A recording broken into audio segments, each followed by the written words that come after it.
Hello team! Today we will build a nice loadout around the wave chaser gloves. So let's look at the knife glove combo. I'm using the wave chasers in field tested with a 0.22 float. But honestly, the main thing you want to focus on with these gloves is the knuckles. Clean knuckles matter way more than float itself. And that mostly comes down to the pattern ID. So always check how the knuckles actually look in game. Another detail I looked for is having a center dragon on both gloves. It's a small thing, but details like that make the combo look so much cleaner. For the knife, I went with the flip knife freehand because it matches the gloves insanely well. The blue on the gloves has a slight purple tint and the freehand fits that perfectly. On top of that, it's also in a really similar price range, and I like keeping my loadout balanced instead of having one item way more expensive than the others. When it comes to play skins, there's one obvious choice, the AK Inheritance. It shares the same color palette as the gloves, and both skins have this antique porcelain kind of look that fits together insanely well.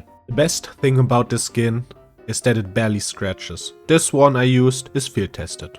When it comes to the pistol skins, we are also making use of that slight purple shift in the combos. I went with the Usp-s sleeping potion because it has that subtle purple tint that ties in really well with the overall theme. For the Glock, I chose the Glock 18 Shinobu because the bright artwork really works nicely with the white parts of the gloves, while the purple tones blend perfectly with the blue on both of the gloves and the knife. Both of these will look very nice in minimal wear and are very affordable. For the P2K players, I can recommend the grip tape. It creates a super clean white look that fits really well into the overall setup. And even in factory new, it's still very affordable, so it's an easy pick if you want something clean without spending much. For the P250, we got the Valence. Since you don't really play the P250 that often, there's no need for a crazy expensive skin here. The Valence still fits the overall color scheme really well, and on top of that, it only costs a few cents. The Tech 9 Ice Cap is the best fitting blue Tech 9 for this loadout. It keeps the clean white and blue theme consistent with the rest of the setup. On top of that, it's super affordable, making it a super easy choice overall. The 5.7 Dark Polymer is another great skin that almost costs nothing, but still fits perfectly into the whole loadout. Its subtle purple tone ties in really well with the rest of the setup and keeps the theme consistent without standing out too much.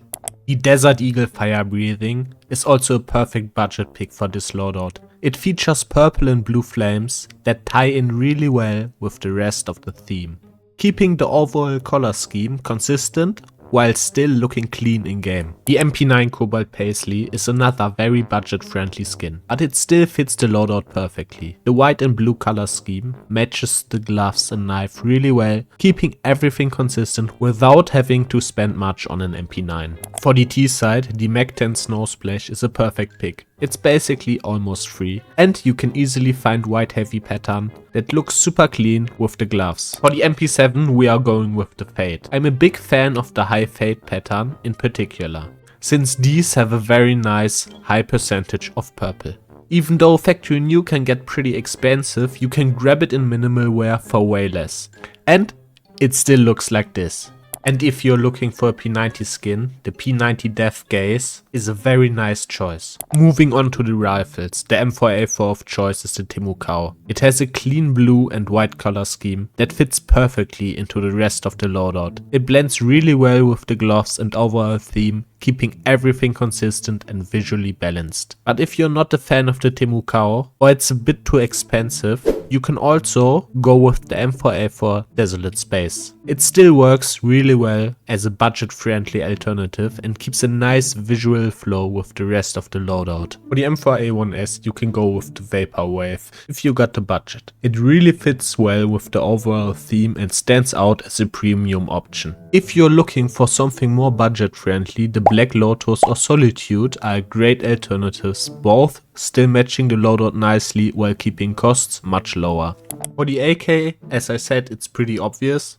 The AWP Sun and Leo is especially nice because it isn't too expensive but still looks really clean in game. The blue also has this slight purple tint to it, which ties it perfectly with the gloves and keeps the whole loadout consistent. For the Scout, the SSG Rapid Transit is a perfect choice. It has a super clean design, fits nicely into the overall color theme, and on top of that, it's super affordable. I know there's a few weapons I left out. So if you click this video looking for those, I included them into the description of this video, as well as the other items used. Which skin should I do next? Let me know in the comments.